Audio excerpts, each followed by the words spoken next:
it seems like everything's been said, but I'm going to say something else anyway about, because our talk title today is The Artist's Way. And I love that Carol said that we're all art.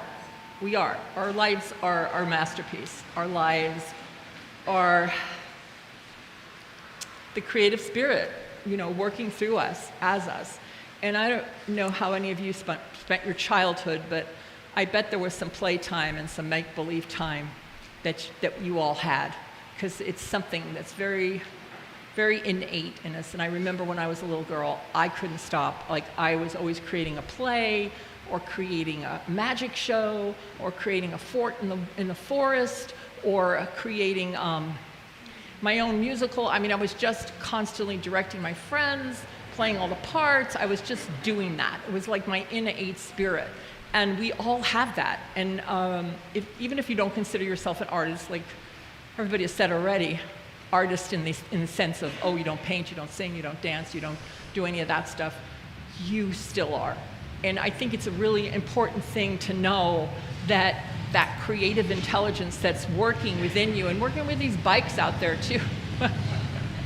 Yeah, somebody had an idea about making a motorcycle, and therefore here it is. So that's all creativity. Engineers, all of it, accountants, whatever. We're all in that field of creativity, and it's the spirit of God, whatever you want to call it, the creative force that works within us that cannot be ignored, ever. It cannot, because when we ignore it, and I've had times in my life when I have ignored it, what ends up happening, it gets held down like a ball under the water that you're trying to push down, but you just can't, and it pops up. And sometimes it'll pop up in not ways that aren't too constructive, because that's creativity too. It's just our innate power to be human beings, to be spiritual beings. So I remember when I was in I think it was my 40s, I was trying to stifle it. I was just not letting myself do what I normally do, which was theater for me, and theater. That was my thing. Singing, theater. And I had wow, this is great. So you usually get this, Patrick. Woo, woo, woo! I've ridden Harleys, take my word. I've been to that rodeo, Sue Wood. I didn't drive them, but I did ride on the back of a few. Cross country, yeah. Anyway, so when I was in my 40s, I believe it was, I started trying to stifle it, this isn't important, I don't need to do this, I'm a mother, I'm this, I'm that.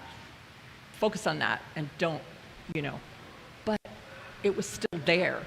And when I picked up a book, and if any of you are struggling with it at all, there's a wonderful book called The Artist's Way. That's why we named the talk this.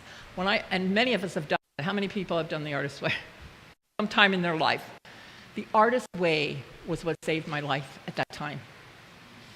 The pages that I had to write every morning, all the things that it delved into was the thing that brought my creativity back. I didn't know about this teaching at that time. I wasn't in science of mind. I was just some wandering soul trying to live my life the best way I knew how. And when I went back to what my passion was, what ended up happening is everyone benefited. So sometimes we think that it's selfish to follow our passion, or we should be more practical, which is what I was telling myself. But everybody wasn't benefiting by me not being my true self. But when I stepped into my true self, which was that artistic expression of being of theater and music and singing and all of that, then everybody benefited because I was happy. There's nothing worse than having an unhappy person with you. It's hard, and you cannot make another person happy. We all have to find our own innate happiness, because it's our journey, not someone else's. We can't force somebody else to do it. We can't force somebody else to see it. It's like Ernest Holmes says, we can't give someone spirit. We can't say, this is it. I'm going to place it in you. No, everybody has to come to their own revelation, what is theirs to be and to do and to express. Because I always love the idea that there's an infinite intelligence, a creative intelligence, a power. You could call it God, you could call it source, you could call it the quantum field, it's love. And it's bubbling up to be expressed. That's all it knows, is how to express. It wants to express. So it's expressing like through the ocean. It's expressing through the plants' lives. It's expressing through the little animals. It's expressing through each and every one of us. And when we hold it back, we're not doing very good service to that creative intelligence. So it's here for us to shine in it, no matter what is going on in our life. If we're not feeling well, all of that, to still know that it's there and that we can just perfectly, in our own individualized way, express it, and the universe supports us when we do that. It will open doors. It will open doors where there were walls, as that famous quote says by Joseph Campbell. Or maybe it was Emerson. I think it was Joseph Campbell.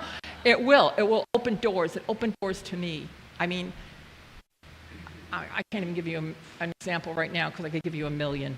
But I just say for myself, for you to try it yourself, to allow yourself to shine, to allow yourself to be that magnificence, to whatever the way that is for you. And if it has to start in little increments, small steps are great, but no steps don't work. Small steps of expressing it. So I'm going to invite Kyle up because there's a beautiful song that kind of touches upon this, and Luis. So to know that we are the creative spirit, are the force of life. It is who we are. So just if you want to silently repeat this with me, or just to yourself or out loud. I open to my creative nature. I open to my creative nature. I remember who I am. I remember who I am. I say yes to the divine spark within me. I say yes to the divine spark within me. Kyle and Luis singing The Undiscovered Genius.